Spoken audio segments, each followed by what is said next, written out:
और अब देखो ऋग्वेद मंडल नंबर 9 सूक्त 82 का मंत्र 1 दिखाते हैं, 1 और 2 आपको स्पष्ट कर देगा। ये देखिएगा ऋग्वेद मंडल नंबर 9 सूक्त 82 और मंत्र नंबर इसका यहाँ 82 यहाँ से शुरू होता है, इसका मंत्र 1 है ये रहा।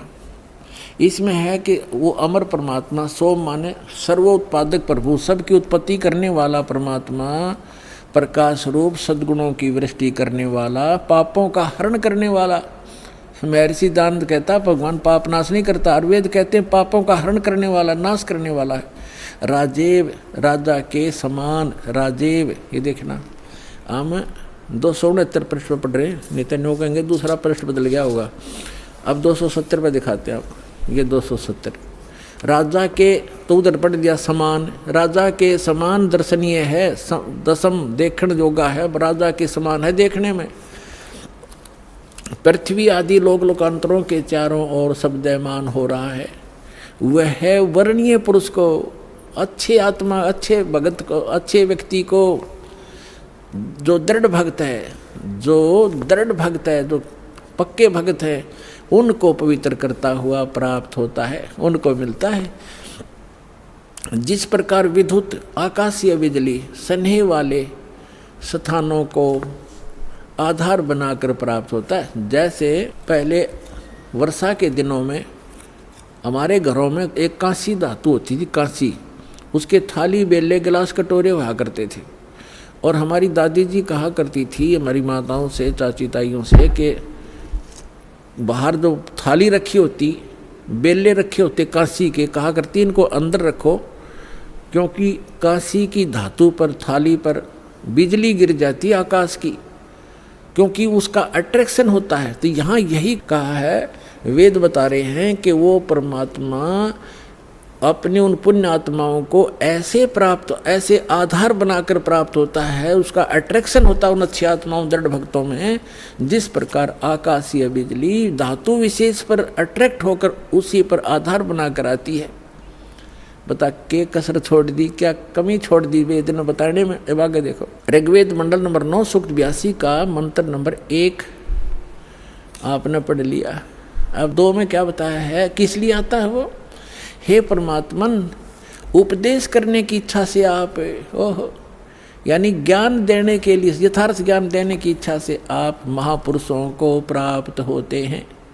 हो गया स्पष्ट। यही स्पष्ट करना था कि जैसे आकाशीय बिजली आती है, गतिशील होकर के यहाँ आते आप। और देखो ऋग्वेद मंडल नंबर 9 सूक्त 82 का मंत्र नंबर 3 में क्या कहा है, पवित्र यज्ञों में रक्षा से आप प्राप्त होते हैं।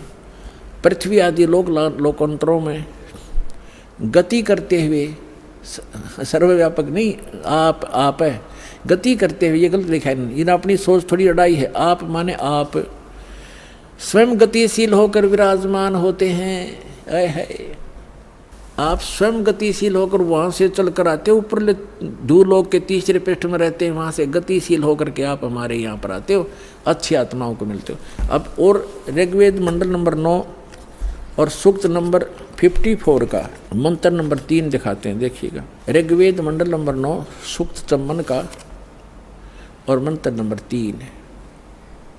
इसमें लिखा है कि सूर्य के समान जगत प्रेरक वह, यह परमात्मा सोम स्वभाव वाला और जगत प्रकाशक है, और सब लोकों को पवित्र करता हुआ भुवनो ऊपरी तिष्ठति, भुवनो ऊपरी तिष्ठति, संपूर्ण ब्रह्मांडों के ऊर्ध्व भाग, ऊपर के भाग में भी नहीं, वहाँ वर्तमान है, वहाँ रहता है, भी तो इसमें आता ही नहीं, वहाँ रहता है अपने आत्माओं।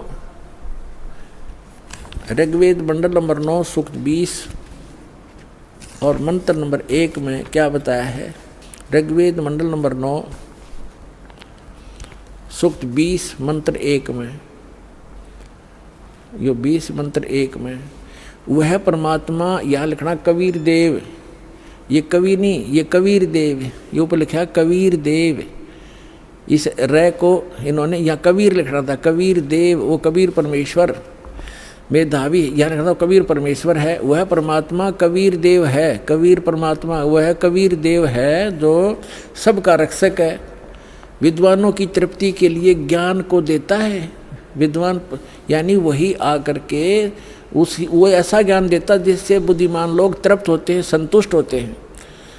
और सहनशील है, संपूर्ण दुष्टों को संग्रामों में यानी ज्ञान के युद्ध में तिरस्कृत करता है, सबको पराजित कर देता है अपने तत्व ज्ञान से। नानक साहिब जी ने कहा था, फाई सूरत मुल्क की वेश, ए ठगवाड़ा ठगी देश, खरा सियाणा बोता बार। लोगों ये धानक रूप रहा करतार। देखो ये धानक रूप, ये दुल्हा रूप में बैठा ये भगवान, ये भगवान। ये श्री गुरु ग्रंथ साहिब जी के प्रश्न नंबर 24 पर ये वाणी पूरी अंकित है। गुरु ग्रंथ साहिब के 721 पृष्ठ पर कहा है कि एक अर्ज गुप्तन पेश तोदर कून करतार, हक्का कबीर करीम तू भी ए परवरदिगार। हक्का कबीर माने सत कबीर।